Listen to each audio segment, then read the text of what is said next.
this September. Starring great weather, spectacular landscapes, and possibly you. Summer in the NT. Why wait till December? Summer starts early in the Northern Territory. Seek an early summer holiday in the NT. Different in every sense.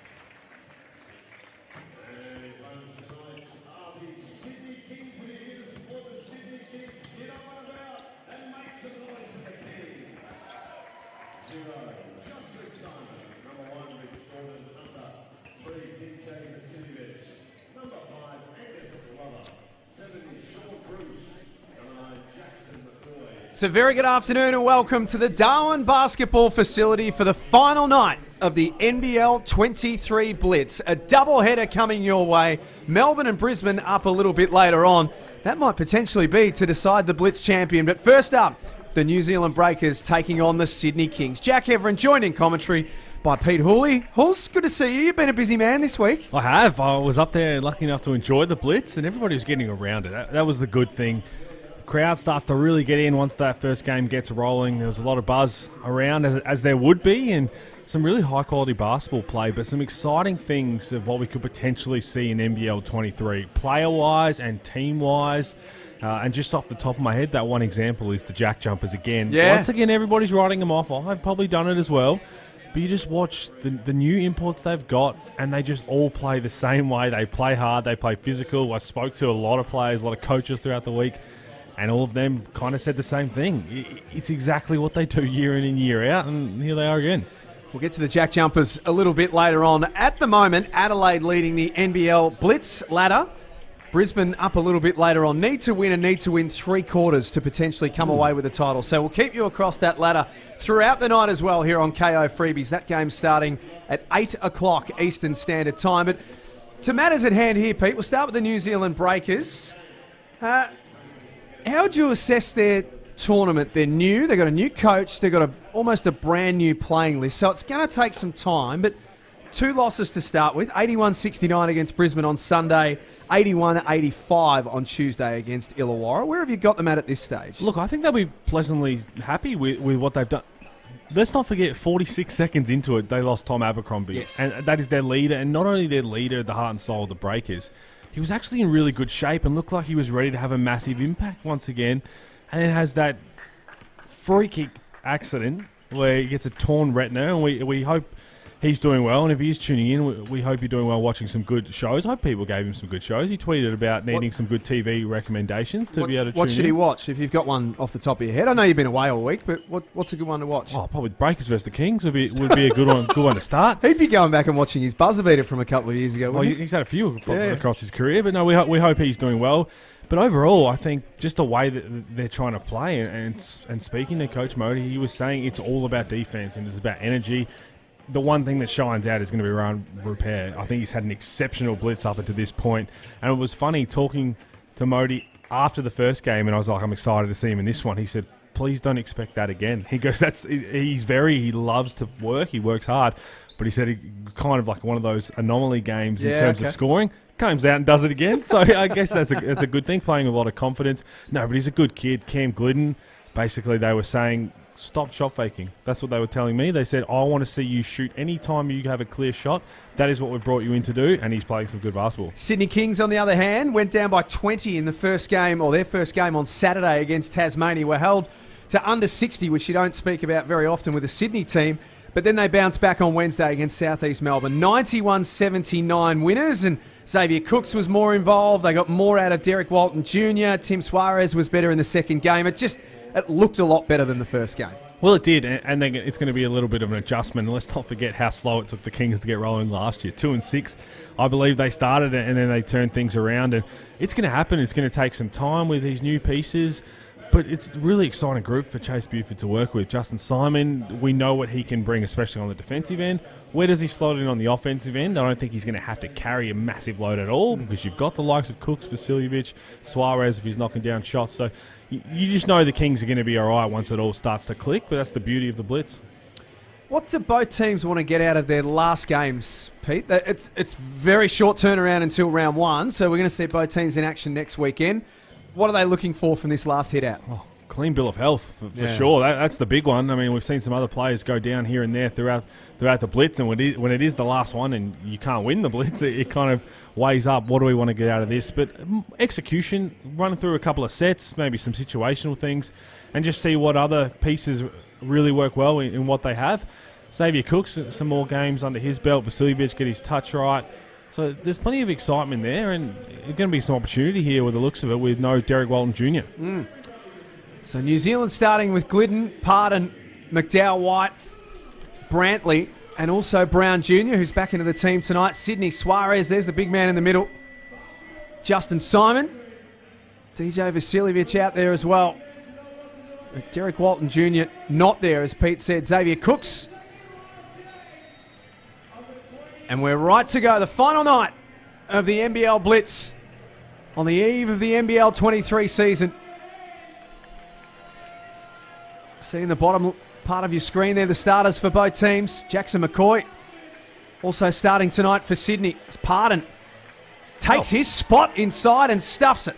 Oh, it's an interesting one from Pardon there, because he kept going across the middle of the lane, had the layup at any point, ended up shot faking enough to get 3 defenders in the air, and then just softly threw it down.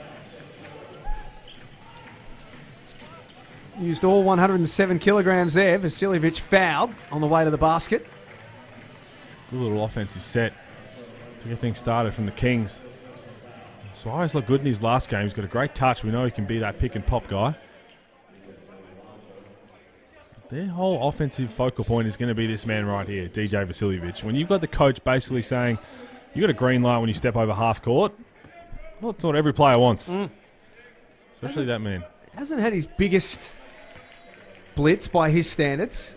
5 points in game 1, 9 points in game 2. It's going to be a huge adjustment, and what helps him is he's not showing confidence in anything, and he says that's basically just because of all the work he puts in, which is so good to see. But he's going to get the best defender from every team now. Derek Walton Jr., we know what he does. He's a phenomenal passer, but can fill it up on the scoreboard. Xavier Cooks does his thing, but there's no Jalen Adams out there anymore. There's no Jarrell Martin. So DJ Vasiljevic is going to get the best defender from the opposition that he's going to have to try and break free of. Breakers go back to Pardon in that matchup with Suarez. Again, got to the right and scores, much like the first possession. It's great patience. You see, he's really taking his time on getting to that spot where it's just a layup or a dunk. Using his body, he is a strong unit. Vasiljevic, hard of the basket. Little two-man show between Pardon and Vasiljevic right now. With the left. Bit of hang time from DJ there. Didn't know he had that in him. Only 2 scorers in the game. We've been going a little over a minute. Jarrell Brantley extends and scores. That's what he can do. We've seen him have a bit of an up and down Blitz so far. Can put up some numbers in terms of shooting the ball, but just about finding his right shot selection as Cooks. That's a great pass down low to Suarez. Found himself in a bit of traffic. Couldn't finish off. And McDowell White. There's Glidden with a foul on the floor. Pete, you spoke about that only a couple of minutes ago, that New Zealand don't want to see the shot fake. They want that thing going up. Well, we know how good of a shooter he's been throughout his whole career, and he went through that rough patch of the last season and a half for the Phoenix. You've come in now, and there's going to be a lot of eyes on Will McDowell White, Brown, Brantley, and Pardon. So as soon as you get a little bit of daylight, really test it out and get that confidence flowing. Here's Barry Brown Jr. blocked. Suarez got a good piece of that. And McCoy gave it up. Brown Jr. gets it back and gets up for the jam. We might have to put Brown in the sneaky hops category. Saw him in warm-ups, but I didn't think he had the nice little run up there. Didn't matter. 8-4 lead to the Breakers. They've started fast. Xavier Cooks answers back. He's unstoppable when he can face up in the post like that. He's got such a great handle for his size. That's what makes him such a tough cover. You let him face up, let him get into his groove. He's just going to get past you. When he gets to that spot, the length, the athleticism, it's tough to stop. Grand final MVP from last season. And Glidden turns the corner, fires away long. Loose ball falls back out. Oh, he's listening. That is what was requested. Long on that one as well. It's Cooks fouled with one to come. Well, that's going to be an offensive foul call, it looks like. I think he might be a bit unlucky there, Xavier Cooks. He is. It's a really tough finish through contact. Brown throws his body in, I want to say in front, but it didn't look like he was completely in front. He's going to be the beneficiary. Let's take another look here. Oh, my. I'm not sure he was there. Well, I can tell you for certain, I don't think he was. That's a tough call on Xavier Cooks, but that's what he can do as well. Just push it in transition. You can see the balance after taking that hit just to be able to finish through that contact. And Chase didn't have too much to say about that, Chase Buford, so he's still in pre-season form. No, there's no LEDs in danger that time. Oh, did ask him about that. McDowell White, little handoff to Pardon was nice. Suarez went straight up, didn't give away the foul. There's a couple of blocks early in this game, the Brazilian. Kings trail by 2. Vasiljevic lost the handle. Brown Jr., not for the first time in this first quarter, picked a pocket. Corner ball is good from Brantley. Good knockdown from Brantley. Good extra pass from Cam Glidden. And this is why I've been so high on Brantley. I know he's been a little up and down so far in this blitz, but he can fill it up. And what impressed me most in the last minute and a half, he made that first bucket and then had an opportunity to pull a 3 the very next possession and didn't do it. Kicked it on. It ended up being a foul call. I think he's had a lot of rushes of blood in the first 2 games where he either makes one or comes close and wants to get down and get another shot up. That's not going to be his game. We see here the early highlights. It was the patience from Pardon. Just turning the wrist over. And this one again, just really patient. Not much Suarez is going to be able to do about that. Just on Derek Pardon, as Pete said, take a look at some of the early highlights. Breakers lose Yanni Wetzel, which is an enormous loss. Pardon's a different sort of player to Yanni Wetzel. Is he their most important piece this season, given how important Wetzel was last year? Most important, probably not. I still think that's Will McDowell White, but I think definitely he's going to have to be one of those. He really prides himself on the defensive end, so to get that kind of offensive touch from they're going to him early, that's going to be really promising. But he's a big unit as well, and the way they want to play, they're going to try and get up and in defensively. They want to be so tough and physical. They've got Brantley, they've got Pardon to do that. Brown is going to be exciting on both ends, but they've really recruited defense. Yeah, they have. And speaking of Modi, he was saying, Brantley's come in, we know what he's done if you've followed his career on the defensive end, Pardon, Brown, but now it's about unlocking the offensive side of it. So the pieces are all there. You've got the shooting from Glidden, Rupert's exciting. Rob Lowe looks sensational in the blitz compared to the way he's moving. His first game had a couple of big little dunks. He did? Big little dunks. There you go. There's Rob Lowe for you. Coming off the back of a big NBL season, Jackson McCoy. Oh, my. Drew a foul, head down to the basket. Good aggression there. Showed some good signs in the blitz. 22 years of age, Jackson McCoy. Has put himself on the international radar in the last, 18 months. He's now the starting point guard for South Sudan in international competition. Deservedly so. Talk about putting in the work and reaping the reward. He's been doing that. And gets a bit more opportunity here with no Derek Walton Jr. And he's in a great position where he gets to learn from the likes of a man with the resume that Derek Walton Jr. has, and even the leadership side of what Sean Bruce brings. Yep. So he's in a really good position to start his professional career.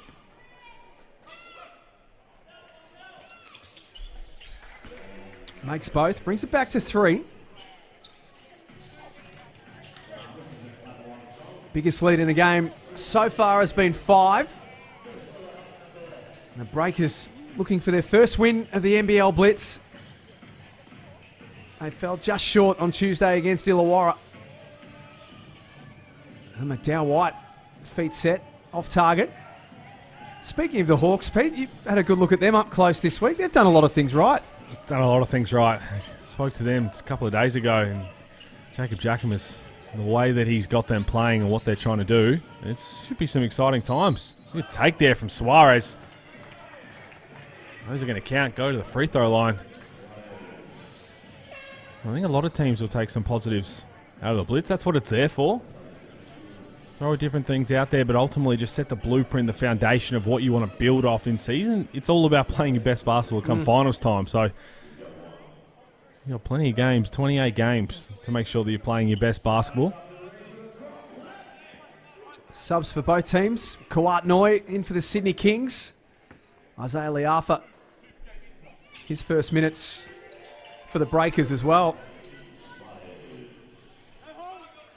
Locked away at 11. Kings have fought their way back into this quarter well.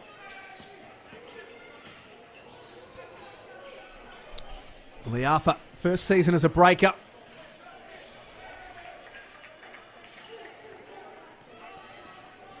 New Zealand still a long way from the cup. Shot clock ticking down in the background. Brown Jr. trying to get busy. Ran into a brick wall in the former Suarez. The Breakers get another look at it. Liafa gave that one up. Brown Jr. got into the lane, and that run is long. It's not going to show up in the stat sheet. That's exactly why you go out and get a man like Justin Simon. It's Suarez down the lane. Should have been an and one, probably. It's going to count. Quick time out here from Modi Mayo, but Justin Simon getting up in the grill full court, basically had to start their offense, the Breakers, with about 15 seconds to go. Pushed it all the way out. They got an offensive rebound, and in the end probably got a good-looking shot. Doesn't show up on the stat sheet, but that's exactly why you get the services of a man like Justin Simon. Just be disruptive, get up and in, make the point guard have to give the ball up or start the offense a bit late.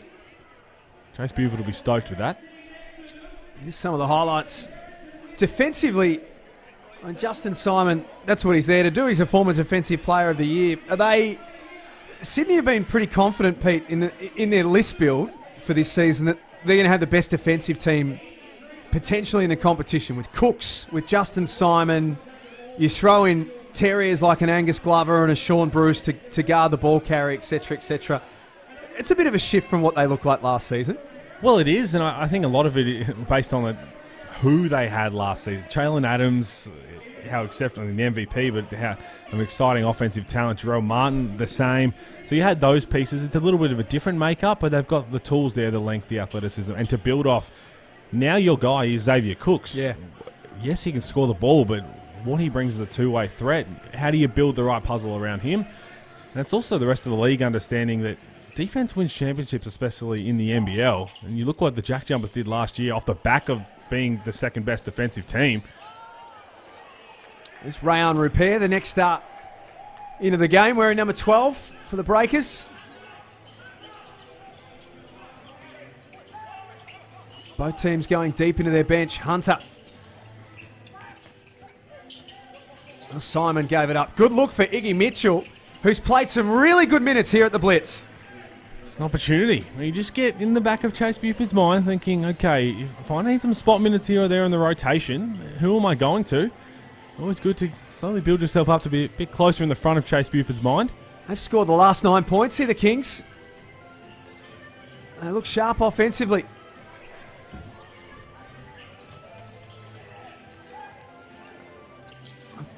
Kawat Noi, his first season with the Sydney Kings, off the back of a stunning NBL 1 season. Nice finish there.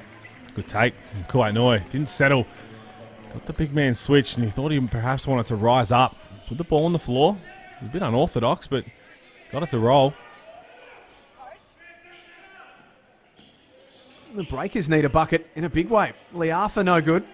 3 or 4 of those getting right above the charge circle. Just can't get it to drop. That's going to be a foul. That's the line from the Breakers. I mean, they're good looks, but you've had opportunities where Jarrell Brantley has had either a switch or hasn't looked to roll down, get back to his spot and try and feed the big fella down low. Use that strength, that patience that both their big men have down low. More free throws coming here for Sydney. They're a perfect 5 of 5 on the line so far. New Zealand yet to step to the free throw line.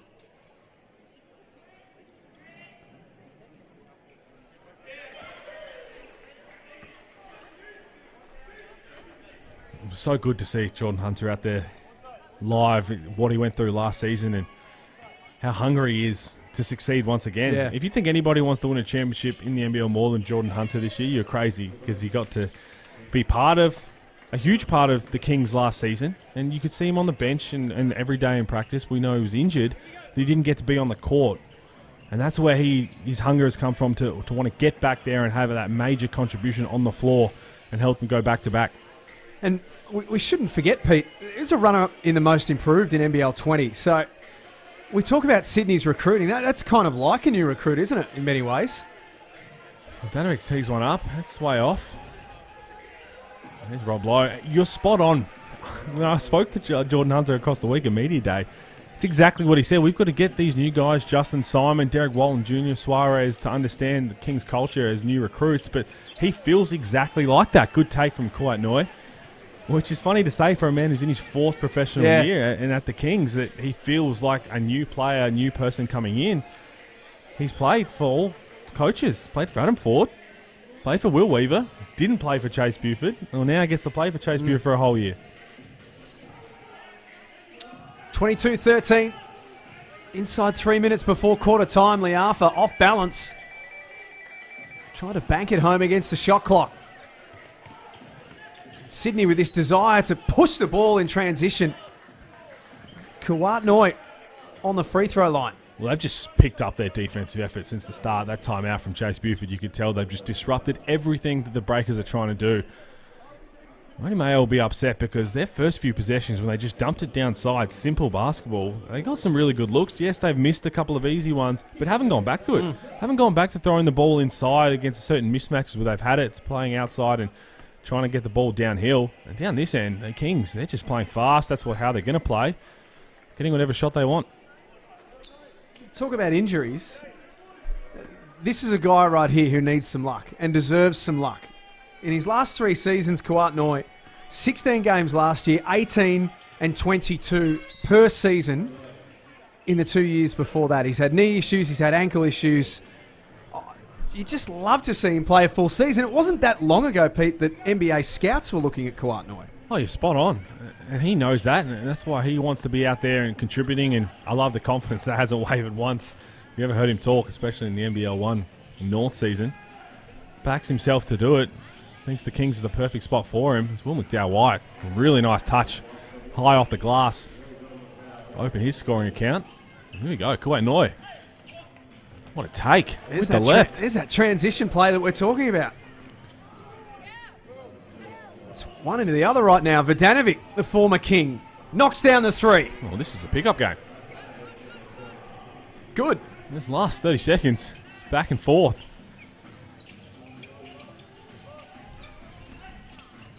Kuwait Noi feeling good. Not that time. There's Hunter on the O board. Puts it back in. Great offensive rebound from Hunter, and then good patience, good step through. You see how easily Sean Bruce just turned the corner. It was a simple handoff, no communication from the Breakers on the defensive end. Opened everything wide up.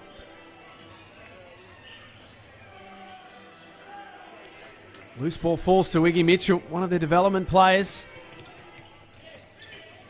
Started with him and finishes with him. Finished through contact so well in this first quarter. I love the Kings. Any moment they get, they're just pushing the rock. Repair. Little sidestep. He's got that touch. He's an exciting prospect. And that wingspan, that's going to be hard to stop.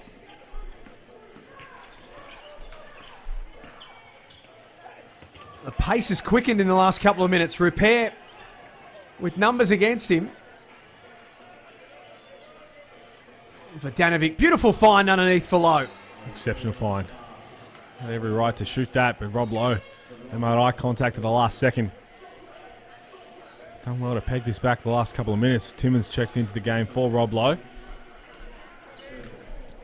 Coming off a title in the NZNBL, Sam Timmins with a Targo.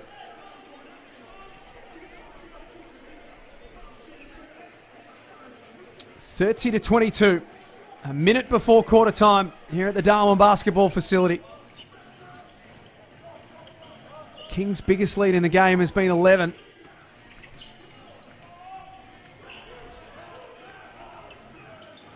Shot clock winding down. Vasiljevic for three. or car park range is DJ Vasiljevic, and that's exactly where that was, a handoff. Chemist Warehouse logo. Doesn't matter.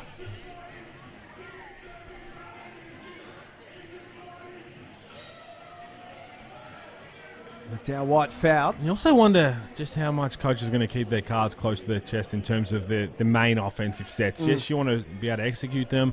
And it's probably only gets sprinkled in a couple of times a game at the Blitz. Last year we know how successful Xavier Cooks was. Anytime he gets it in that high post region, because he can put it on the floor and it takes a couple of steps, one dribble to get downhill to the bucket, that's going to be a foul called. Harley Bales didn't like it. And McDowell White going to go to the line. And we haven't seen that from Xavier Cooks too much. Maybe they're just waiting, not trying to show their whole playbook just yet. There's Sam Timmins, number 33.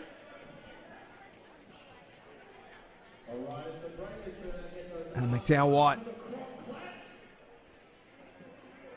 5 points, 5 rebounds, 5 assists in game 2. Wasn't out there in game 1 on Sunday.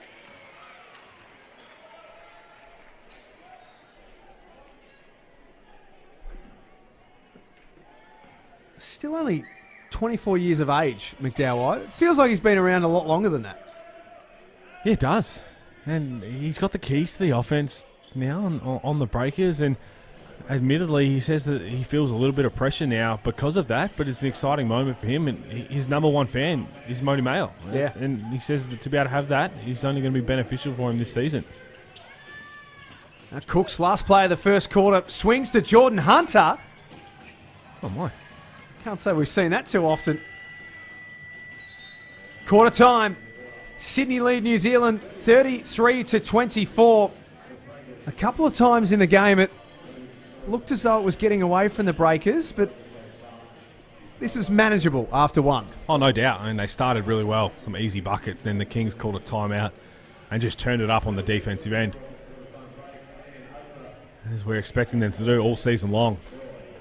You see that last possession right there. Xavier Cook's playing the one with the ball. DJ Vasiljevic sets a screen that if you don't communicate to try and figure out how you're going to defend that, you're either going to send 2 to the ball or worry about Vasiljevic popping for 3. Yeah. You're either going to have normally a wide open 3 or Cook's getting downhill like he did. The only thing that probably change is keeping their big man Jordan Hunter in the dunker spot rather than out on the 3. You could probably hear the surprise in my voice. When the last play of that first quarter was Hunter from the corner. Oh, he'll be working on it. No doubt about it. Add that to his game to be able to do it a little bit more consistently. Majuk is doing it for the Wildcats. It's just the era we're in. 73% from the field in the opening quarter of the Sydney Kings. 11 of 15. New Zealand not horrible in their own right. 45% on 10 of 22 shooting. Kings leading the rebound count 10-6. Kawat, their leading scorer, has 8 in the opening quarter. DJ Vasiljevic snuck up with 7, and Iggy Mitchell continuing his good form in the Blitz with 5 in the opening quarter. Well, Kawat Noy might be on 6th Man of the Year watch. If he's got this green light coming off the bench that we've seen in the Blitz, and we know he can put the ball in the basket, so we'll have to keep an eye on that. It'll be hotly contested with a couple of big names coming off the bench. Kyle Adnam had a great Blitz. They've got some injury concerns to some of their stars. We do see Kawat Noy 8 points. Repair another one if he can continue his form from the first 2 games. Is it too early to ask for a way too early prediction for Rookie of the Year? And where have you got Rayan Repair? Probably not. Had to do a 20 rankings a couple of weeks ago. How's that feedback gone, by the way? Well, it's funny because I did it so long ago. I had another look at it. There's only one man who stays in the same spot if I was to do it today. Is that right? Yeah. Off the back of the Blitz? Off the back of the Blitz and some other things health-wise. I took a lot of health into it, but that's Bryce Cotton at number 1. Yeah. I don't think that'll ever change. Everything else might have changed. Might have to do some re-ranking sooner rather than later. As we start the second quarter, and Vasiljevic travels, but got a finger in the eye. A little unlucky there. Cop one across the face.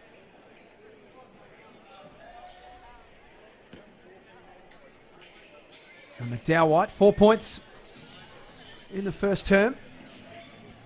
Out there with Vodanovic. Low Brown Jr., who pulls up and drops the 2.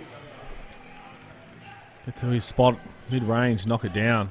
And back on the Rookie of the Year, don't quote me on this, but I've heard a couple of whispers that the criteria of exactly what is going to constitute that award may be looking to change. Good putback, Xavier Cooks. That's what he can do really well, get on the glass.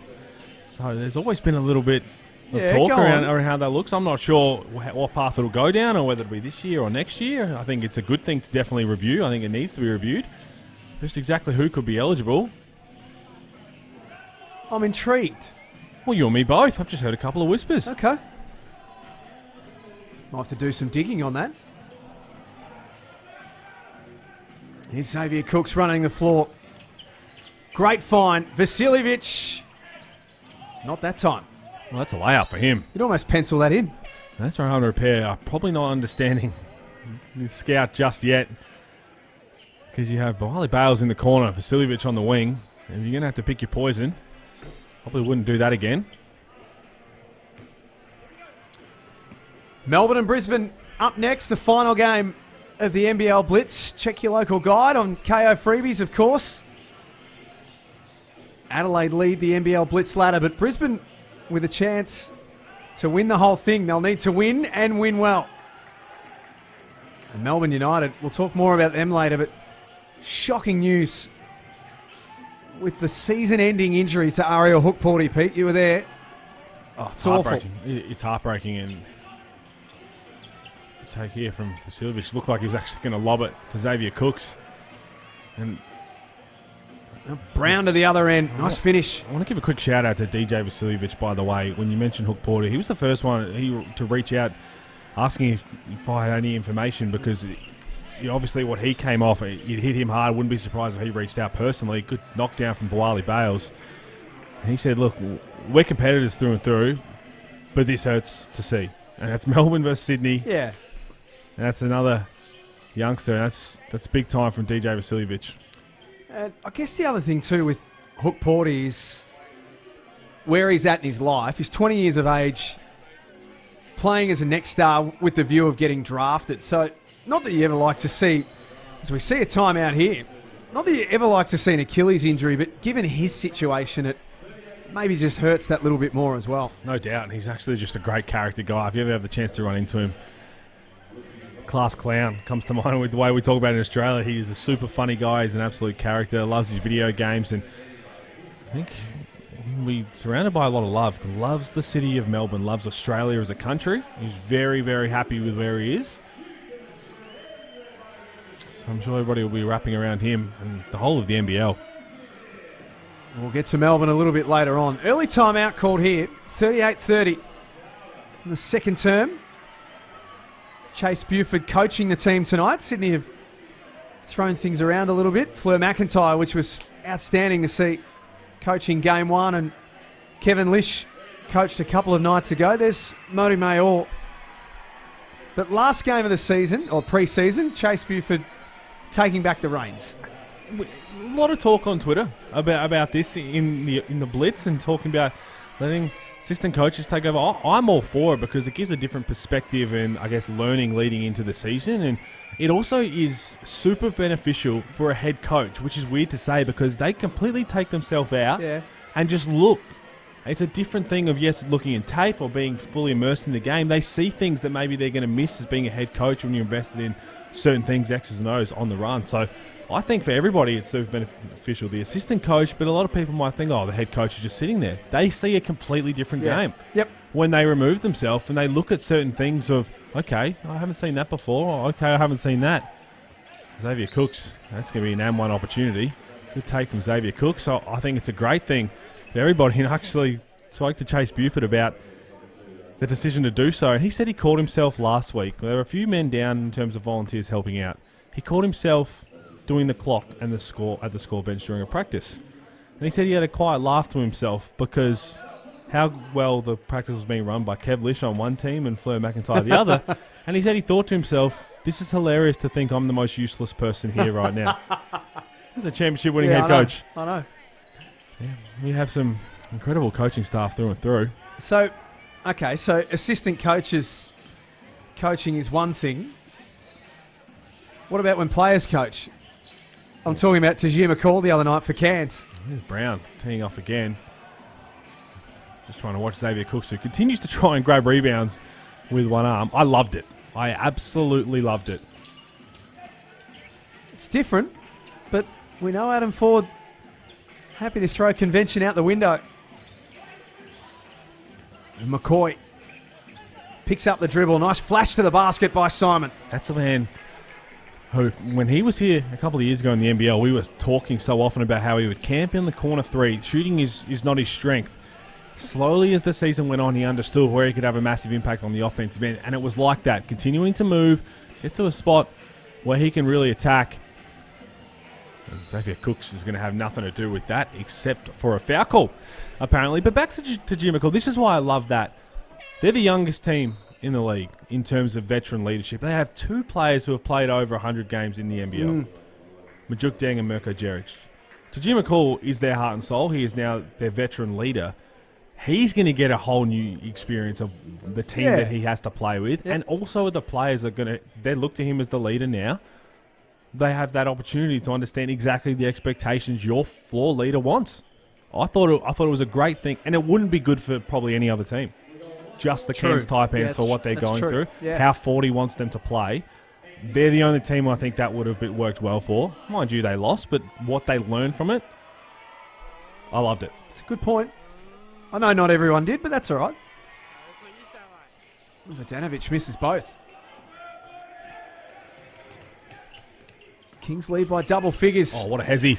Justin Simon, outstanding. Oh, that was all sorts of tomato sauce from Justin Simon. The hezzy got downhill and then looked like he wanted to change hands in the air and went back to the right. The break is a bit like the first quarter, just going through a patch here where they can't score. Vodanovic not shy. It's good. He hasn't been shy since stepping into the league. Doesn't matter if it's contested or when he catches it. Sees a little bit of daylight, it's going up. And McCoy can't bank it home.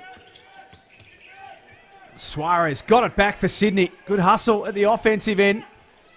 And Mitchell had it stolen away by Brown Jr. Smart play from Brown. Just on Tom Vodanovic, Pete. Came in as an injury replacement player at Sydney 2 years ago for Xavier Cooks. Now a championship winner.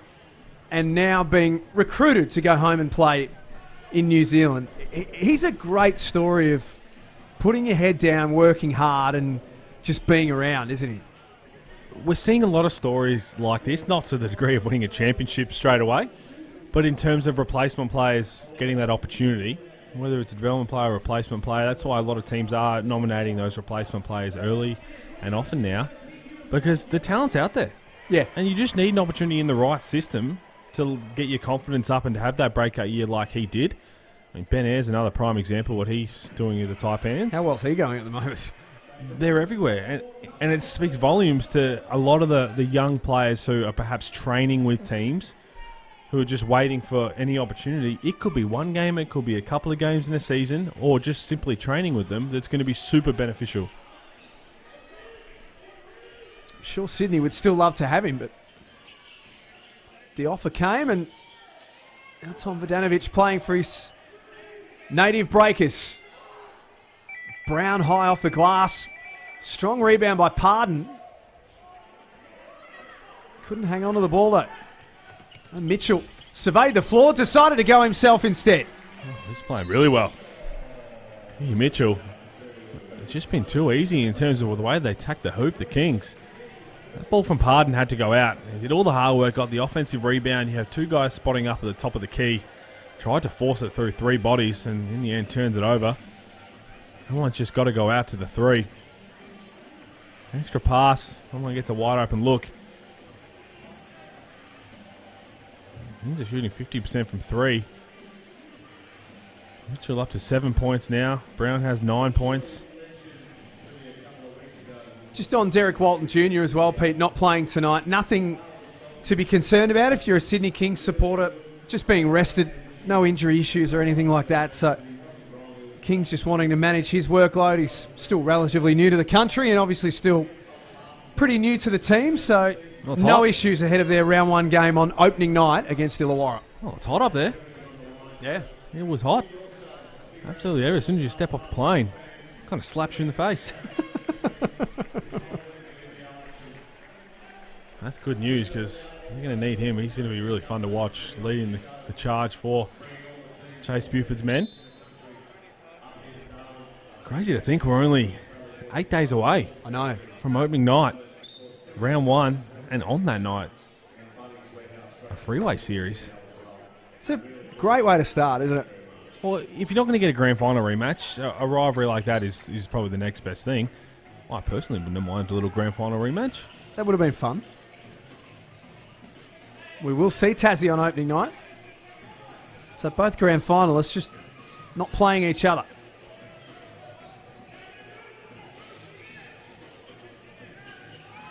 Brantley, it's been pretty quiet tonight so far. That wasn't a good offensive set. They wanted to get Brantley down low, but nobody was in sync and setting the screens. No one was physical enough to get him open.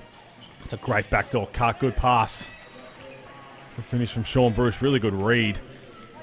But back to that breakers of they're not on the same page. By the time Brantley got to his spot, the ball wasn't ready to be entered. And in the end, he had to settle for a contested two. That's what you need to get the blitz for. Trying to figure everything out.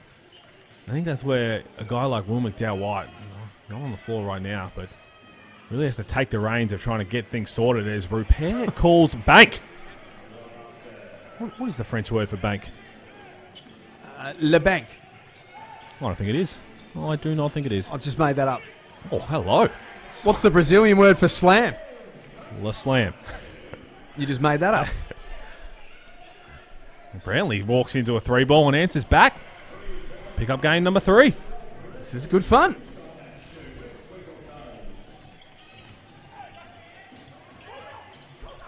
Kawatnoi fires away.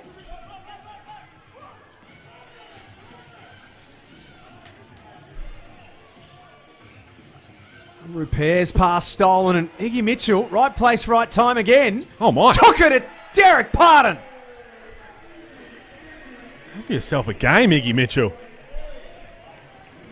I reckon he slowed down a little bit there just to say, if you're going to have a contest at this, come with me. Come with me. Why not have a poster hanging up at home? Any sort of pre-season tournament, you're always looking to learn a little bit more about your players. Iggy Mitchell is showing us put back from Pardon and the foul. It doesn't really count, but you spot Iggy on. Mitchell is showing Chase Buford, you can put me in, coach, and I can get it done. Well, a lot of it, in terms of the rotation, as we see another cup replay of this, just waiting for his time and just tucks it in upstairs. And I'm sure he holds on a little bit to not take out Jarrell Brantley, but the rotations might have been penciled out exactly how the Kings want to play. Every team wants to play, and all of a sudden it's in pencil for a reason because Iggy Mitchell's name wasn't there beforehand. It might just be floating up a little ever so higher. He hasn't done a thing wrong in this Blitz tournament. The Kings lead by 12. Liafa couldn't access Pardon. Xavier Cooks was ready and waiting for that pass coming in. Ball movement, precise from Sydney. Vasiljevic couldn't finish off. Oh, that was beautiful ball movement. An extra pass, good for great. Vasiljevic just couldn't knock it down. And still goes on the highlight reel in terms from the coach breaking down the film. It's exactly how they want to play. There's Dan Fotu wearing number 42 for the Breakers. Fresh off 4 years with St Mary's. Once again, great player movement. It's not going to show up on the stat sheet, but Jordan Hunter's role was all that was needed to get Xavier Cooks that open look. Liafa, he can't get one to go from outside. Here go the Kings. Vasiljevic, not a lot to work with up ahead. Found Hunter, who rolled to the cup and misses from underneath. We're going to count it as the goaltend. Yeah. I'm not sure if it was. Jordan Hunter kind of put his hand up as if he was saying, that's on me, I've just missed a layup. Maybe Mayo doesn't like it. Oh, it's a couple now. get away. The Coaches Challenge will be back in season. Yes. So they're not in the Blitz, which I understand why, but I think the coaches maybe understanding when to use it could have been beneficial. Everybody's in pre-season mode. Are you going to keep stats again this year? Oh, I think so. I think it's a crucial thing. We had a few last season who weren't too good with the old challenge. You were all over this, to the point where coaches started to call you out a little bit. I did get a few texts throughout last season. season. 40. It's going to be a foul on Jordan Hunter. Yep, got it wrong with Adam Ford. And 40 would get those big rings on his knuckles and would dust you, I reckon, if you go him again on that this season. I don't think he would, because a lot of people keep saying that from a distance we look like twins, which I'll absolutely take, by the way. You're a taller version of him. Minute and a half before half-time.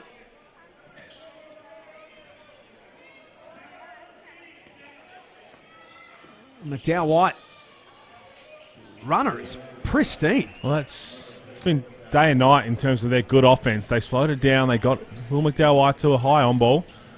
That's exactly his spot where he wanted to get to, and never looked like missing.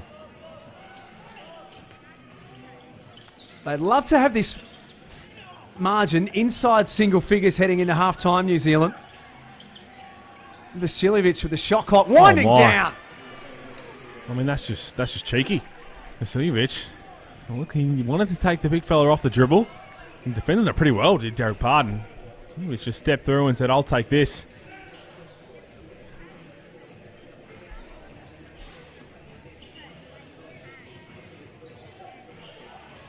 Vasiljevic got a hand in that one.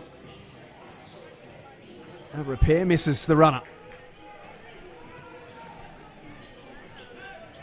30 seconds before half-time. A chance for one meaningful set here for Sydney.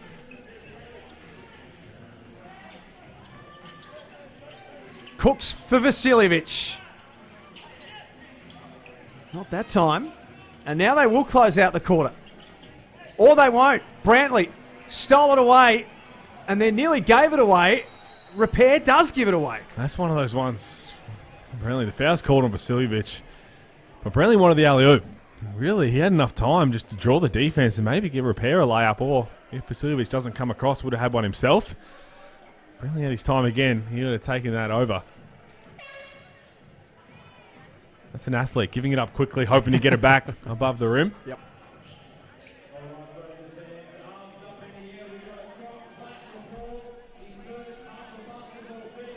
Now the French next up on the free throw line, Rayon Repair. 12 points in game one. Unfortunately fouled out in the second game. 17 points, 8 rebounds. Gave everyone a very good look of what he's capable of. Very exciting prospect. Lakers fans should be loving what they can see and see his growth. 2.5 seconds left. See if the Kings can get a good look. Repair comes out. Brantley comes out. Fotu back in for New Zealand.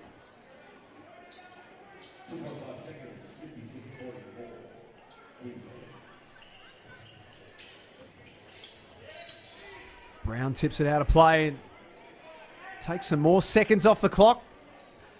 Makes the task even more difficult for the Kings to come up with something now.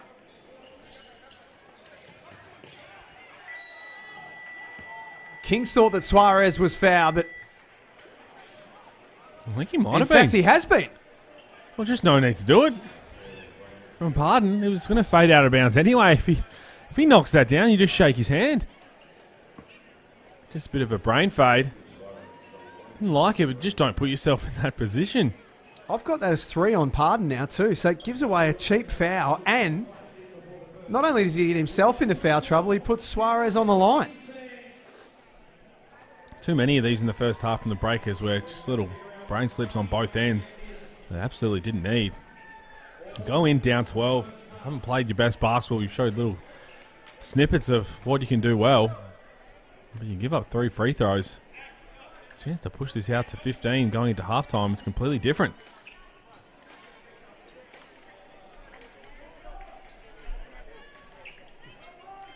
6'11", 107 kilos.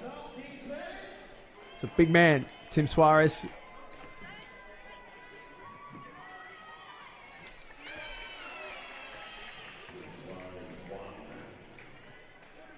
Comes from a basketballing family. His mum and his dad, both college hoopers. His mum was the 1986 Gatorade High School Player of the Year in America. There you go. He's got the talent. He might be in a great spot in terms of the way he can space the floor. The likes of Xavier Cooks in the front court next to him has no problem knocking all three of those down. Sydney take a 15-point lead into halftime. They were a little slow to get going, but once they clicked into gear, super impressive, the reigning champions. Most impressive thing was that every time the Breakers went on a run, probably twice, maybe three times in that first half, it was either a timeout or the Kings just flicked a switch and managed to put some big numbers up. Offensively, it was just super quick. They were just getting downhill, finishing through contact. That's going to be a really impressive thing from that first half to take away. Anytime there was contact, it was either an M1 or that finish. Siljevic had some deep threes. He's up to 9 points. Suarez got 10 points. Mitchell was outstanding in that first half. Look, they're a deep squad. They've got the talent. It's just about putting it all together. You add Derek Walton Jr. to it. Continue to play the way they do, and good things are going to happen. And who the Breakers, sure it's spurts, but just not enough consistency. Yeah, some glimpses have been good, but as you say, Pete, it's only been for 2 or 3 minutes at a time. Well, it has, and then otherwise they're just kind of kicking themselves while they're down. Turnovers. That last play was really summed up the first half. You finally get back to within 12 after playing poorly, and you foul someone who had no right to really even make that play. We'll be back shortly on KO Freebies with the second half at the main break. It's Sydney who lead 59-44 at the NBL Blitz.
A sequel, months in the making. Summer in the NT. Why wait till December? Seek an early summer holiday in the Northern Territory.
Welcome back to the NBL Blitz on KO Freebies. Halftime between the Sydney Kings and the New Zealand Breakers. Melbourne and Brisbane to come a little bit later on tonight as well. But the Kings have looked very slick in this opening half. Jack Heverin and Pete Hooley in commentary. Hools, I was just looking at my notes from the Blitz so far for Sydney. 59 at the half looks a whole lot better than what it did having 53 on the board in game one across 4 quarters against Tasmania. Oh, it just shows a little bit of growth from every single game, and that's what the Blitz is all about. And they won't be at their best in round one. Won't be at their best in round two. We saw last season that it takes time, but once you get to that point, if it's at the right time of the year, then you go on and win a championship. Yeah. So it's all about building up. It's exactly what they're going to do. And guys, it's crazy to say, but this game is showcasing guys like Iggy Mitchell, who potentially weren't going to play at all throughout the season, now knows, and he feels confident in, if for any reason my number is called, I'm ready and I know what I can contribute. Trace Buford knows that. So this is exactly what it's there for. Only 3 games last year, Iggy Mitchell. Debuted in round 17 against Brisbane, but has showed some good signs. Has 9 points at the half. Tim Suarez, the leading scorer, with 10 for the Kings. DJ Vasiljevic also has 9. Xavier Cook's 5 rebounds. New Zealand's leading scorer is Barry Brown Jr. He has 9. Jarrell Brantley has 8. And Rayan Rupert 7. Where have you, while we're on the subject of predictions and all that sort of stuff, it's been a really hard 2 years for New Zealand, no question about that, and that they played away from home. And I think from a league perspective, people will be forever in their gratitude for sticking around and playing. But back at home, round 2 on the Friday night against Tasmania, it'll be nearly 1,000 days since they played at home.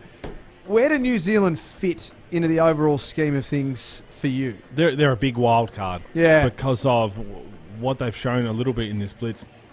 Hasn't been too successful in terms of wins, but when they turn it up, when they turn it on, good things can happen. And again, the one player they just couldn't afford to lose, and bringing it all together, this bring back the culture that Mody Mayo is trying to do and build up, was Tom Abercrombie.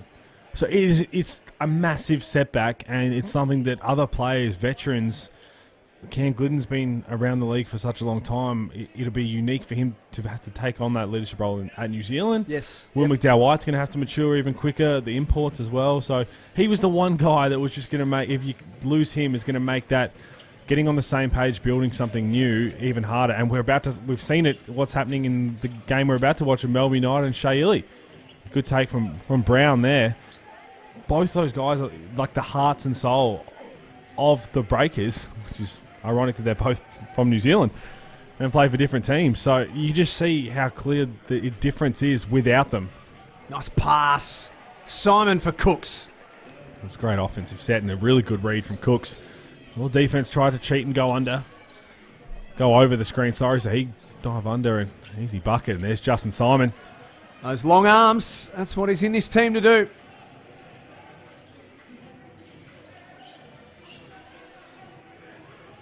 Vasiljevic. Hands off to McCoy. He's hemmed in baseline. Shot clock down to 9. Cook's desperate, but couldn't retain possession. It's better defense from the Breakers. Good physicality as Brown tees one up. Contested 3 ball. That's kind of the story of the first half. You finally get to stop. You play some good defense. And then you just rush a no-pass offense once the ball gets over half court. You can get that shot any time down the floor. Little issue with the shot clock there. We'll fix that up. What's that? And just wiping the sweat off the floor. Humid up there. It's been 34 degrees pretty much every day of the NBL Blitz. Haven't noticed my tan? A little bit. Well, I haven't. A little bit. I haven't noticed it. I'm not really one to talk about tans. Not a chance to get burnt underneath these lights, to be honest. 61-46 at the Darwin basketball facility. Suarez trying to get a little two-man game going with Vasiljevic, and New Zealand have got the 3-on-2 up ahead.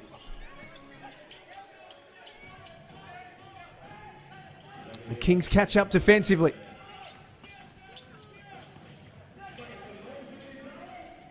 Brantley at the top of the key for 3. That's short. It's been a really good duel between Pardon and Suarez. Two big boys that are banging in against each other. Throwing their weight around. Super physical. It's good to see them being able to play as well. This is a clear-cut foul or something illegal. Let the big boys bang. Speaking of bang, we'll see a big banger up next. Aaron Baines for the Brisbane Bullets against Melbourne. What a sight it is to see him on the basketball floor and smiling.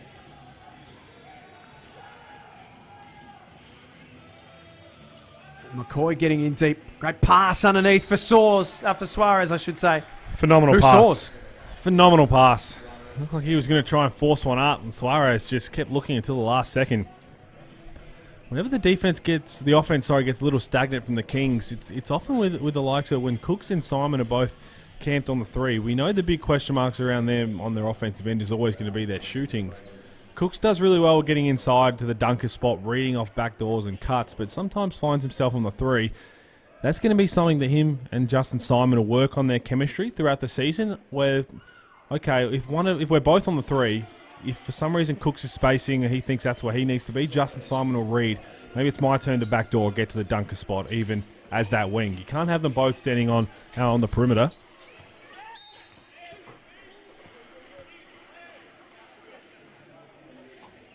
It's Pardon. Nice take to the basket. Drew a foul.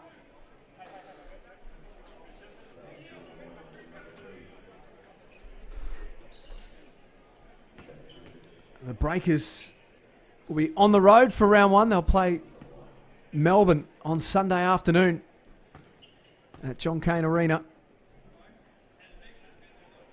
And then round two, back on their home floor against Tasmania on the Friday night. That will be a genuine party. I think it'll be emotional as well, a little bit.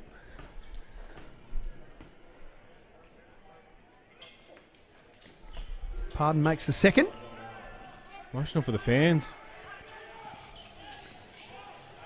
For the players, especially the likes of Tom Abercrombie. He came out and spoke about how special it was going to be and won't be suiting up for that one. Oh my. Suarez off target. Vasiljevic fires it back out for Xavier Cooks. So they're five and they're four men teeing off from outside. Pardon to the basket. That's a really good finish. Perfect pass. Pardon wasn't wasting any time. Just got up, flushed it. Suarez happy to try his luck again.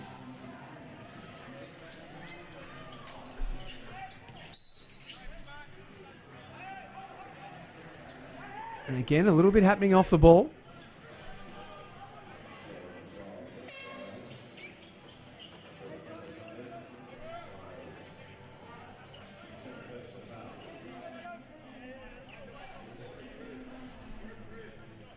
Isaiah Liafa with the inbound duties for New Zealand. Brown Jr., Brantley, Pardon, and Glidden out there for the Breakers. Here is Brown Jr. Nice catch off the inbound. It was really good this week. And you're trying to figure out the role clarity of each team and I guess the hierarchy of offensive weapons. That's what preseason games are really good for. And Brown might be one of their key guys, if not their key guy, in terms of filling it up on the offensive end. They've scored the last five, and Brown looking to get busy once more. Back-to-back trebles. Oh, cut, copy, paste. There it is. Up to 17 points now. Having himself some sort of night. That was great defense from Pardon. Physical. And Brown Jr. trying to get in deep. Nice deep. Kings didn't give away the foul. And transition bucket for McCoy. Well, what this really highlights for any team that's watching this is you just simply cannot afford long rebounds or turnovers against the Sydney Kings because they are going to take it and run. They already play fast, but you give them the opportunity to play in transition, they're going to make you pay. We saw that last year, didn't we? That was a big feature of the way that they played. Early on, you mentioned their start to the season, Pete. New style, up-tempo. Early on, it had its critics. Almost, some said that it was a bit too helter-skelter, but they They found that nice balance, didn't they, by about the midway part of the season? Well, they did, and a lot of that had to do with Chandler Adams becoming healthy once again and figuring out that he's the man and he is the MVP of the league. So it's a whole new challenge now. You lose him, you lose Drell Munn, Ian Clark, best import trio last season. Yep. Not that time from Brown Jr. Kawatnoy back out on the floor. It's knocked out of play by the Breakers. But in a way, I think it's only going to be positive for Chase Buford and the Kings because you've had that significant turnover losing those 3 pieces. So, yes, the target's going to be on your back because you're the champions. But you've got to figure out a different way. If you bring them all back, it's a very similar team to last season. You get somewhat caught in that not complacency mind of, oh, this worked last season. We can just really keep working on this. We can go from that. Kind of have to tear it all up and start fresh with all these new pieces. And have to figure it out on the way. Nice finish there from Tim Suarez on the replay too. It is a very, very different team. If you put the championship starting 5 of last season versus what the starting 5 is going to look like next Saturday against Illawarra, vastly different. That's not a bad thing. It's just going to be a very different team. Oh no, I think it's a more positive thing once the season gets going early on. It's a bit of a learning curve. But as I said, it gives you a chance to have to figure it out on the fly. And when you figure it out comes the culture build once again and the new guys really buying in. And then once things start to figure out, you just string it all together. And they were the hottest team in the league from round 12 onwards. Yep. And really it looked like it was not a matter of who played in the grand final. It was, is there anyone that can really upset them in a grand final series? I mean, to be honest, you probably say no throughout the whole time. No. Derek Walton not playing tonight. So there's another string to this deep Sydney lineup that we're going to see in round 1.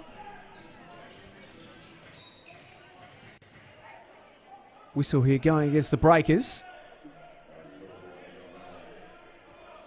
So the Kings to start the season, as we mentioned, they're going to play Illawarra away on opening night. Second game of that opening night. And then in round 2, they play Brisbane at the Q on Friday night, their first home game of the season. And then Sunday of round 2, Pete, at Melbourne. John Cain Arena, arch rivals going head-to-head. That is going to be a clinker, an absolute clinker, that game. A lot of those kind of matchups building up everywhere now across the league.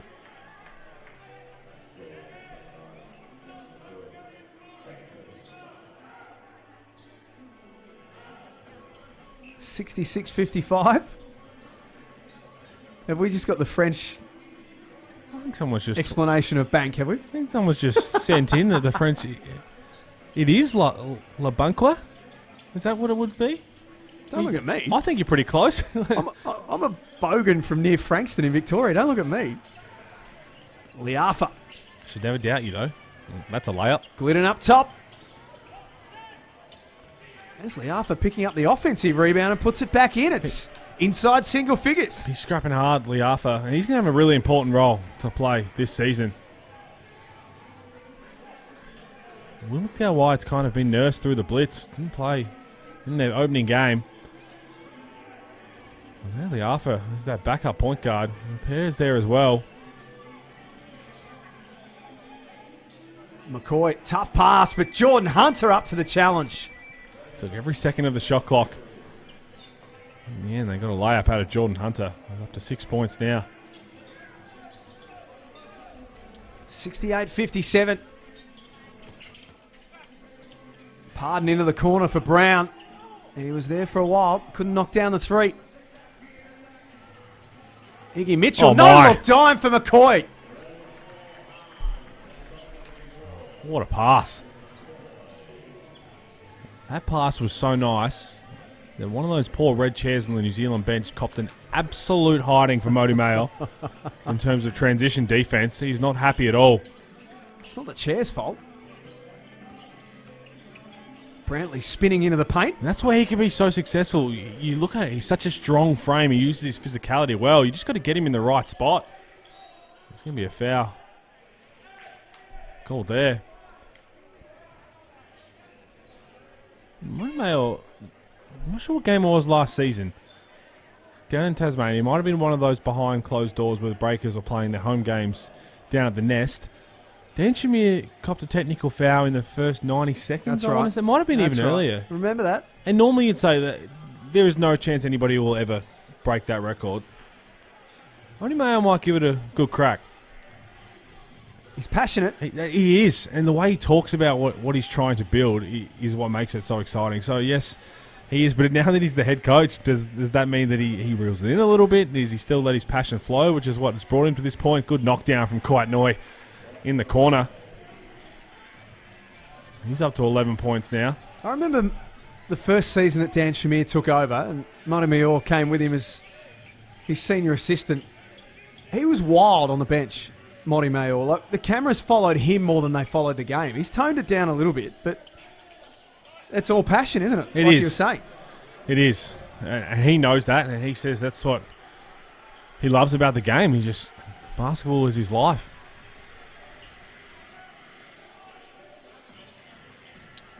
(73-61). Hunter couldn't get it to go. Mitchell tries a couple of times for the putback. The Kings still in control. They put their foot down in the second quarter. Outscored the Breakers 26-20. And they've been able to build on that. That's going to count. Jordan Hunter hand through the net. Didn't have to do it. It was probably going to bounce out.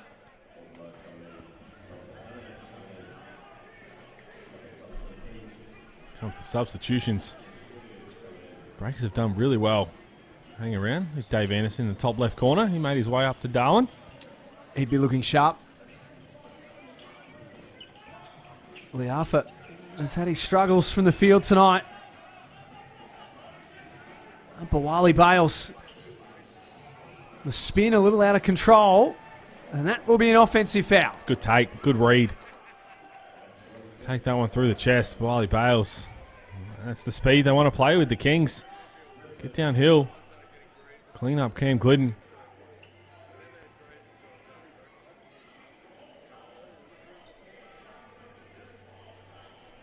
It's that full court pressure. Sean Bruce. They want to keep the ball out of the Liafa's hands. Make somebody else bring it up.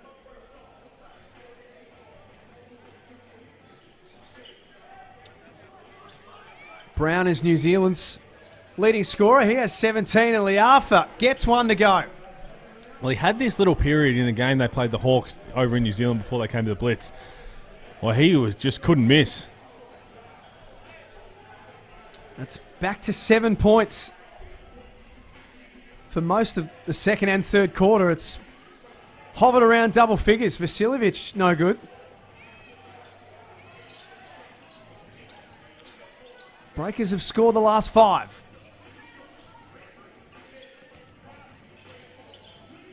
Rupert downhill, miss low altogether. Breakers retain possession. Why Here's not? Liafa. It's a good look in the end. Repair, you probably want to float that one up. It got deep enough. Rob Lowe couldn't stop. I think that's why Sean Bruce The is train, laughing. the train was on the tracks and it didn't have brakes. Sean Bruce having a smile because I think he knew that was a big chance when they started running down the floor.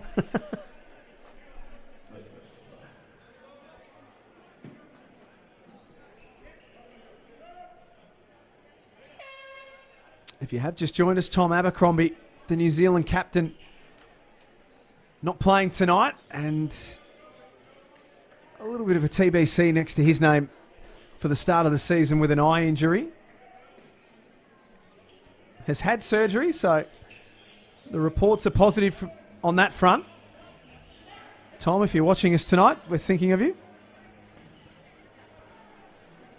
Sean Bruce having a laugh with Bogdanovic there. I think Sean Bruce tried to throw it in the net. I'm not sure he's got those hops. Oh, he used to, I reckon. Well, not like his brother, sneaky little bounce, Aaron Bruce. Well, he's 31 now, Sean Bruce. Such a key piece of the championship puzzle last season. was a key piece of this puzzle as well because of that veteran style of play and that leadership that he has in just what he does on the floor. Chase Buford has that trust in him to help guys come along for the ride, while also knowing that he needs to play extended minutes at any time. He's more than capable of filling it up. Signed on in the off-season for another 2 years, which is great to see.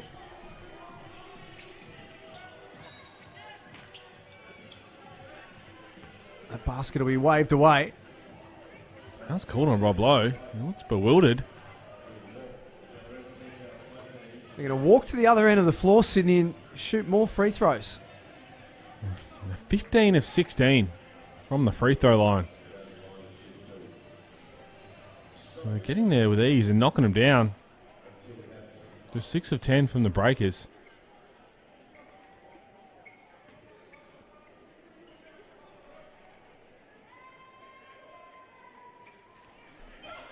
Hunter, a good free throw shooter for a big man.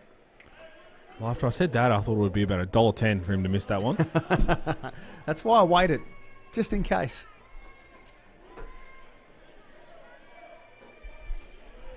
And we got him with the second. He's going to get another opportunity, is he? This one done, it's just Yorker's referee. They're having another patch here in New Zealand, and not in a good way. A minute left in this third quarter. Just to hang around. They've been okay in this third. Hunter, make sure he makes the most of that extra one.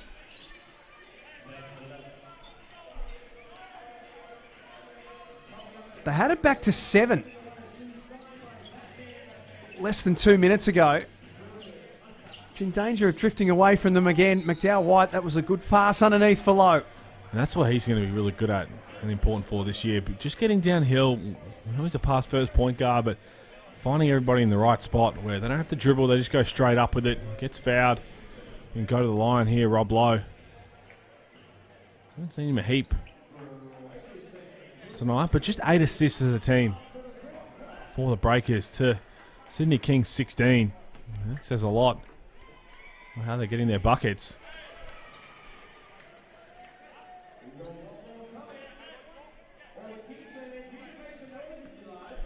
Does look fit, Rob Lowe. Pete, you mentioned earlier that you saw him up close at the Blitz earlier in the week and he was moving well.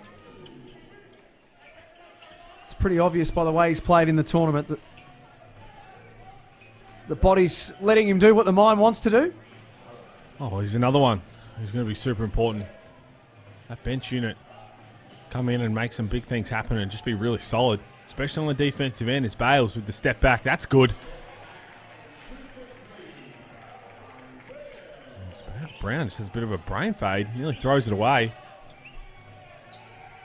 Riley Bales just playing with confidence. Continues to get better.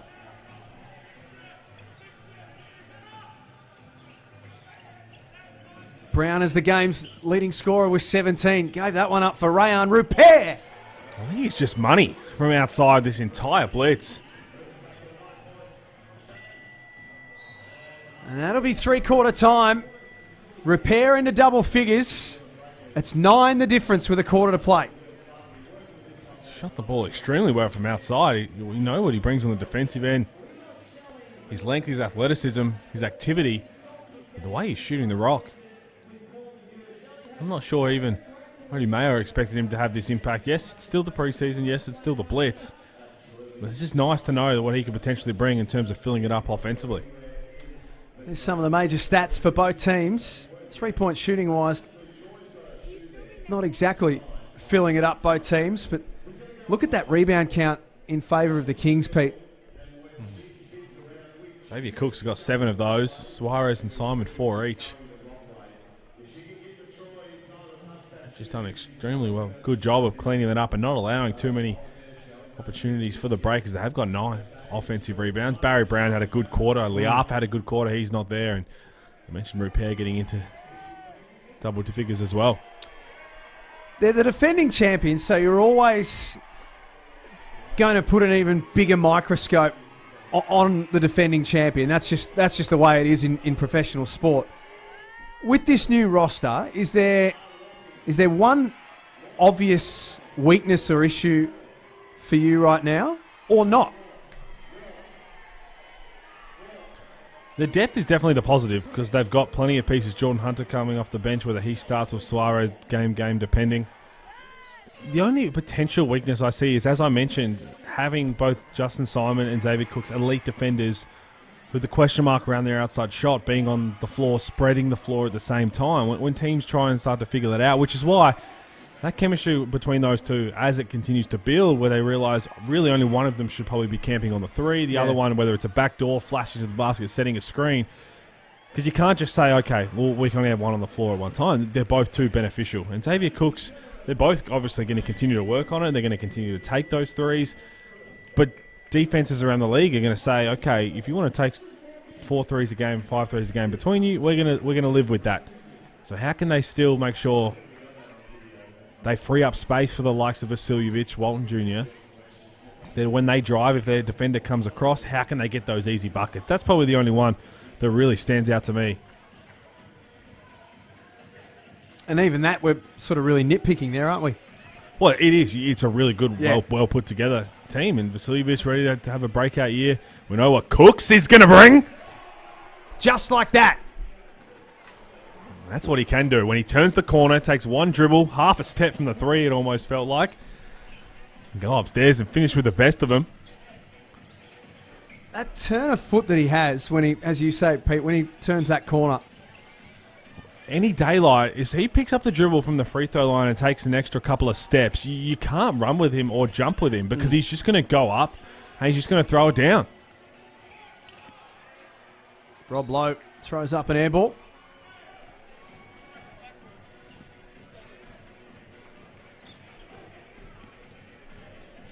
And that's exactly where he's going to be, you think, the four-man, more likely to be that guy cutting off and not just sitting at the three as Sean Bruce turns it over.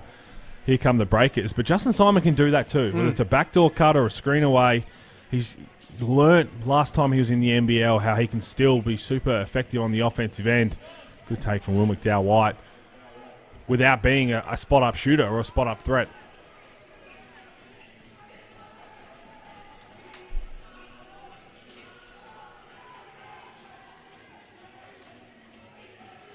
Cooks puts it back in. He's everywhere. A lot of the time, it doesn't even matter because Xavier Cooks, if you don't get a body on him early, that's going to be an offensive foul. On Brown, just trying to wipe away Vasiljevic.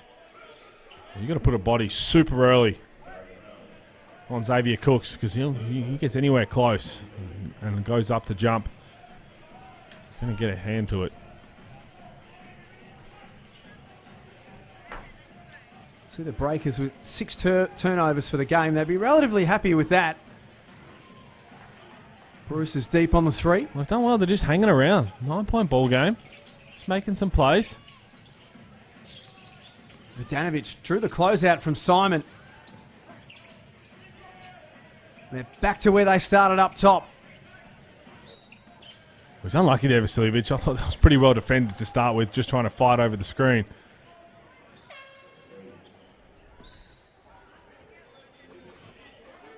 Repair. I love that he didn't settle for that three. That's why he's shooting the ball so well from outside, because he doesn't have those rushes of blood, which is incredible at his young age. Not to think, look, I've had a pretty good week shooting the ball. Feeling pretty good out there, but not force it.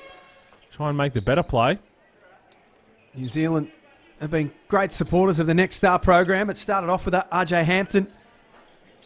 Last season, they had Ousmane Dieng as their Next Star and Hugo Besson as an import. Both of those two have gone on. Ousmane Dieng in particular, pick 11 in last year's NBA draft. Oh, my goodness. Simon. Well, that's what he can do. I told you he was smart with the way he can figure out where he can get in the right spots. He timed that perfectly and just absolutely sat on him. Nice pass cross court from Liafa for Rupert. He's got a beautiful stroke from outside. I'm still caught up on that Justin Simon putback. 7 minutes left at the Darwin basketball facility. A reminder, Still to come, Melbourne and Brisbane in the last game of the Blitz. Noi Long. Melbourne playing without Ariel Hook-Porty. Their German next star for the season. Speaking of next stars, there's Rayan Rupert. Back-to-back threes. It's a 5-point game. We have ourselves a talent. So exciting. I love that you can see Cam Glidden, the veterans, get around him, just having a chat. NBA eyes in attendance. Olgun was tweeting about it earlier. 7 teams I saw that Olgun Ulick reported. Yeah, well, the way they're going to be thinking about what he could potentially bring for them. Here's Xavier Cooks, though, on the replay. I was throwing that one down. McDowell White getting to his spot. Got a beautiful floater. And check out this from Justin Simon.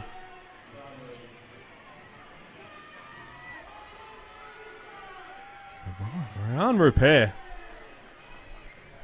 NBA scouts, whatever you expect, you see him playing in the NBL, and the NBL, we know how legitimate it is of a pathway to the NBA. With every game, with every opportunity, just say it. Slowly goes Go up. on, say slowly it. rises up the draft boards. Say it. Oh, I'm not. I'll leave that to one of our fellow commentators.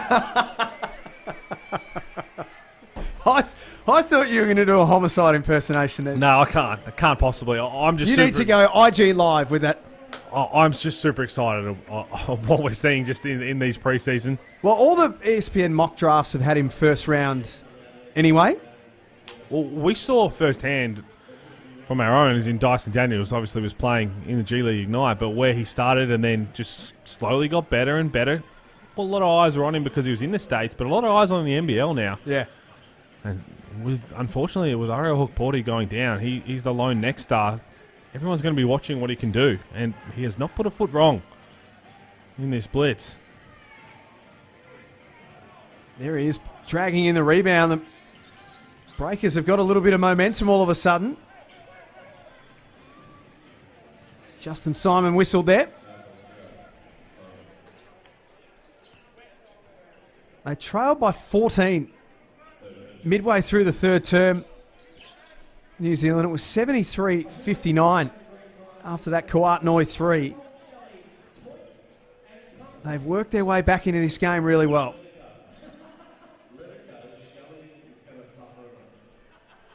They've done well, really well. And this is why I spoke about the glimpses. 6-0 run here. Showing positive signs, just about putting it all together for an entire game.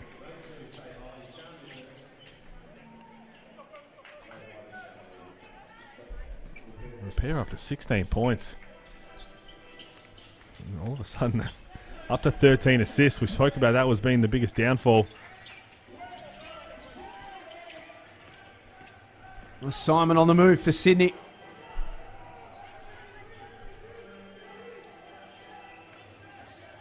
Little under 6.5 minutes remaining. Not a lot happening offensively for the Kings this trip down the floor. Simon, shot clock's going to beat them all. The Breakers, look at them all standing up on the bench, Pete.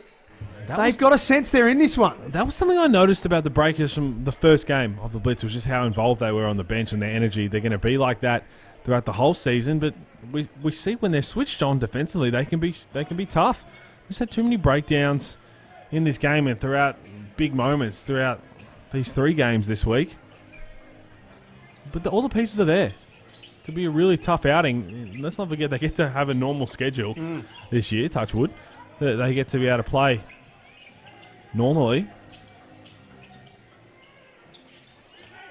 It's a good point. I mean, there are some teams, Perth are definitely one, Melbourne probably to an extent, and definitely Sydney, but you pencil in home wins. They haven't been able to do this for 2 years, the Breakers. Oh. And winning in New Zealand's hard. You know that better than anyone. Justin Simon again. Enjoying himself. Living above the rim. Dale White might have just copped a straight elbow or back of the hand. It looks like. Maybe on. And Justin Simon was going up. Looks a bit sore. Let's take another look here. Oh, he's got a friendly fire from Derek Pardon. Oh, come on, Derek. He's been backdoored and thrown down a dunk, and just for extra measure, it's just caught on right in the chin from Derek Pardon. Suarez knocks it away. Kouat-Noi split the difference between his two teammates. Pass is knocked out of bounds. He's got 11. Following up off the 9 that he had in game 1 and 7 in game 2, the former Taipan.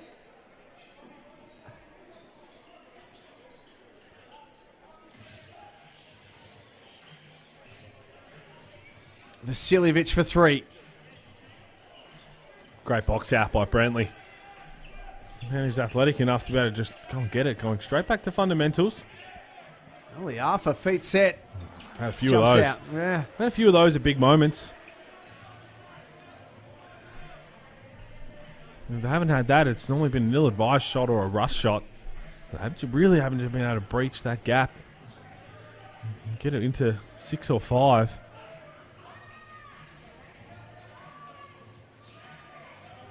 Vasiljevic with the left hand. Thing of beauty. Vasiljevic throwing it up with the left. A tough night. Just 1 of 8 from 3. Really nice touch on that. It's back out to double figures. And those are the ones there from Brantley. Just rush the end of it. But you see the defense all staring and just collapsing. The offense has to move. If you can't just stand on the 3 as Vasiljevic, that's going to get fouled from Brantley, and he's going to go to the line for 3. Monty Mayor wants to have a chat about things.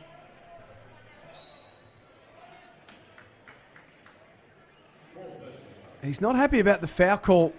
Neither is Jarrell Brantley. Wouldn't mind getting another look at that foul call there on Vasiljevic. And I don't think we need to be a mind reader, Pete, to work out that New Zealand are querying Vasiljevic jumping into Brantley. Well, could very well be there. Definitely contact. They're just arguing it was the other way. It's what the coaches challenged, beautiful in season. But in the end, it all started down the other end where Brantley had the opportunity to go at Kouat-Noi one-on-one, and everyone else just stood around and watched. So there's enough hands from all the Kings players to get in and force it into a longer hook shot than normal. That frustration is boiled over when he gets whistled for that foul.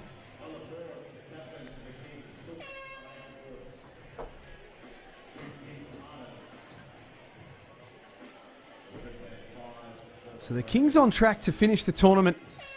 2 wins and 1 loss.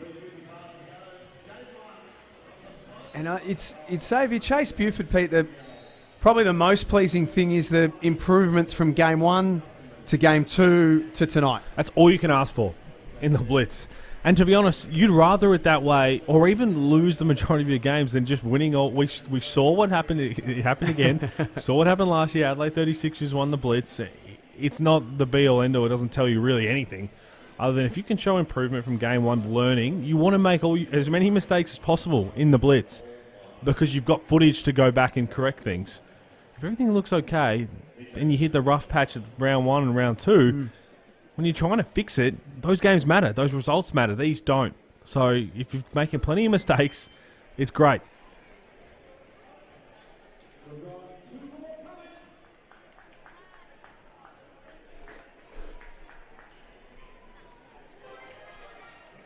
Three free throws here for Vasiljevic.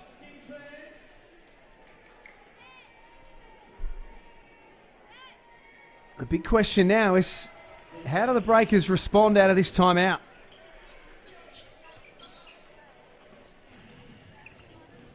That's, once again, 12 points the difference and in danger of slipping away from them late. And a late whistle on the Kings.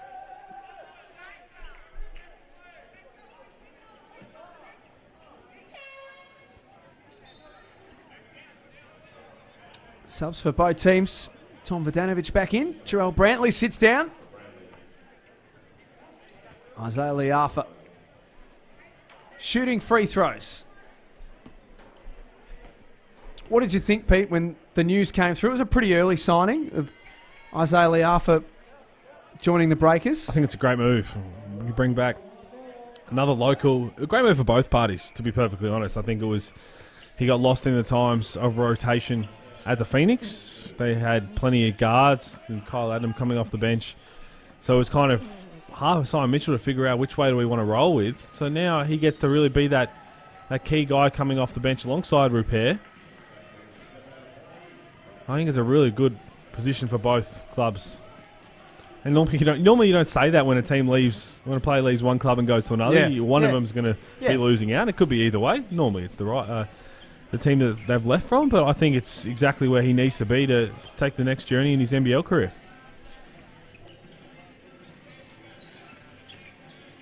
Nice pass inside there for Lowe.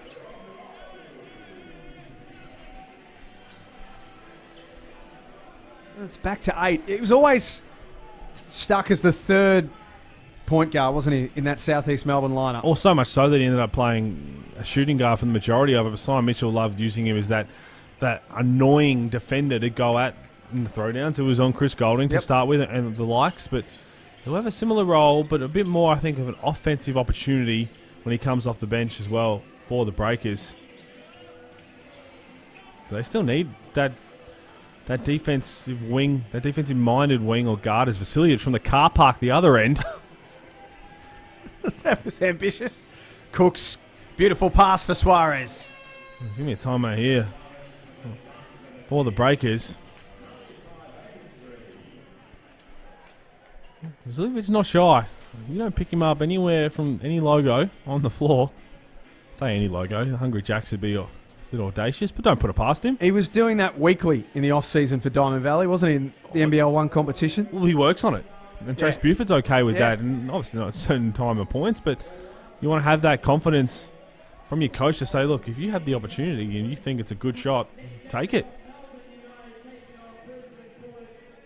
Here's some of the highlights from the fourth quarter. Rayon Rupert. That jump shot is a thing of beauty. He just looks like such a natural athlete. I thought that was noticeable from...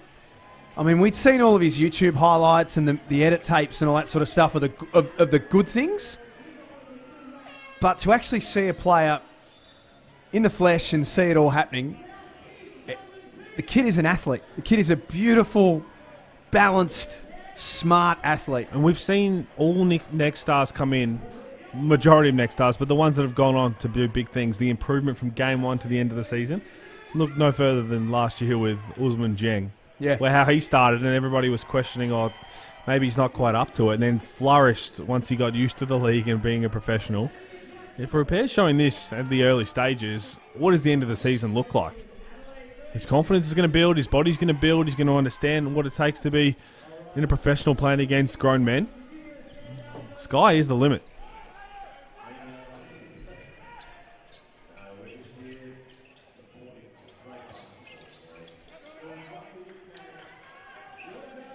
McDowell White. Nice pass out from Lowe to Vodanovic for 3. Great extra passes. All these little pieces are going to show up on a nice, positive film review for the Breakers. There's been a few negative things as well and key moments. But like this, they get a stop. They've knocked down a 3. They managed to get a stop. What offense can they draw up? They're down 9. Can they get a good-looking shot? Well, that's pretty nice. Rob Lowe knocks it down, and we've got ourselves a 6-point ball game. Ask and you shall receive, Pete Hooley. I'm not ready to be a coach just yet.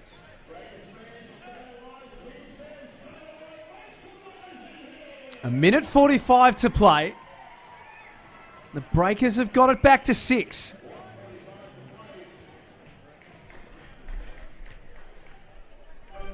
Sydney's biggest lead in the game has been 14.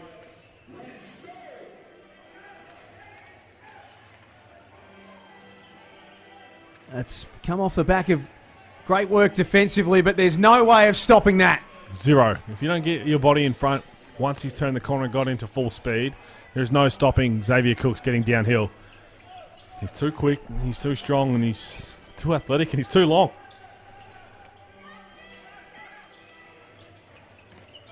Vodanovic puts the ball on the floor. Low.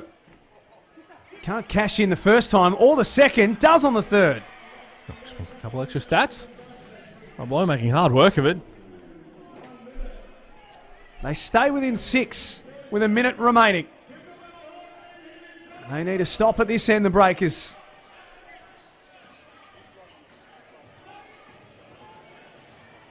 Vasiljevic. Suarez steps inside the line. Nice finish from the big man. It's a free throw in the end. Good patience. Looked like he was about to rush the three. Got past the defender and just walked into a mid-range jump shot. Speaking of athleticism, there's a lot to like about Tim Suarez. There is. He's just a really nice fit. We lose Jarrell Martin. He's a different player to Jarrell Martin, isn't he? But I was talking to Flo McIntyre for one of the other games that she was doing her scout on. It's a great pass there. Vasiljevic to Suarez puts a lid on it, ends this game. Flo McIntyre said both Jarrell Martin and Jalen Adams sent a few texts, keeping a few tabs on the Sydney Kings. are they really?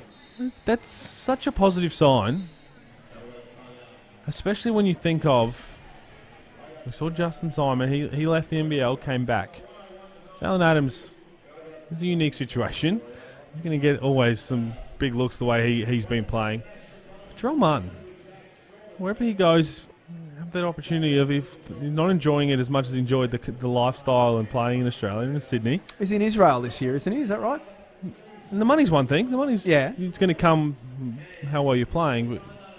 But you get to a point in your career where you're like, if it's not that much of an increase, is that worth me not potentially enjoying it as much as I did in my time in Sydney or in Australia? I kind of see where you're going here. Keep talking. That's all I'm saying. Keep talking. All I'm saying is for him to keep that relationship going. I know Deshaun Tate did it. He made the NBA. That's the end goal for everybody.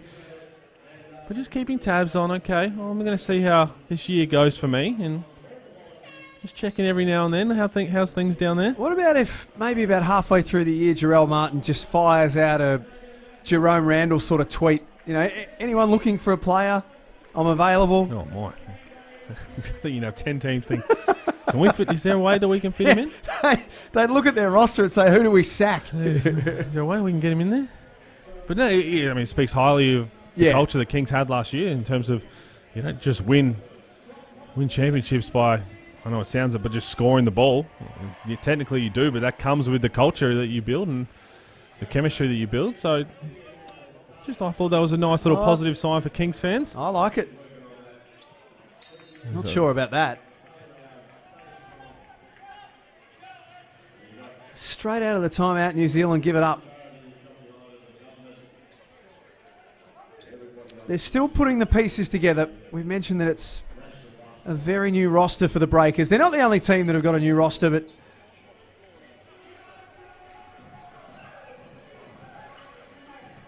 a few signs that there's just some rough edges to knock off this team. Oh, my. That was 100% a pass. Yep. And that's a shooter who has just thrown it straight at the rim. And that will be that.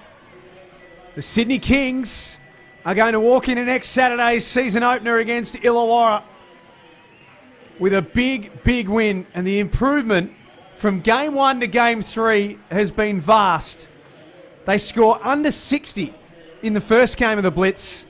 And in the third and final game, they win 101-93.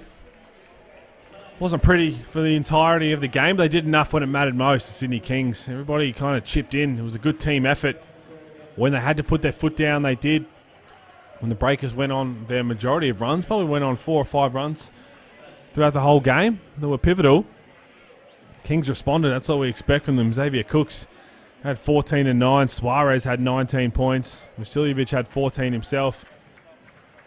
20 assists. Huge tick. Kings would love that. 18 turnovers. Big cross. Massive cross. Way too many turnovers. Yep. That's probably the reason it was a lot closer in the end. That, and they shot just 5 of 23 from deep. And 101 is the biggest score by any team at the Blitz. Oh, corn dogs. Corn dogs, Jackie. Oh, the corn dogs. Oh, the Darwinites. Hit the local. Some more of our match highlights. Rob Lowe can hold his head high, finish with 13 points. But it's the Sydney Kings, big winners tonight, 101 93. Tim Suarez, their leading scorer with 19. Xavier Cooks and DJ Vasiljevic with 14 each. For the Breakers, Brown with 19, Rupert 16, and Lowe, as we mentioned, 13. So the Breakers finish off the Blitz without a win. Sydney finish off the pre-season tournament, 2 wins and 1 loss. Don't go too far. We're back in about 45 minutes from now for the final game of the NBL Blitz as Melbourne United take on the Brisbane Bullets. Until then, stay safe, and thanks for watching us on KO Freebies.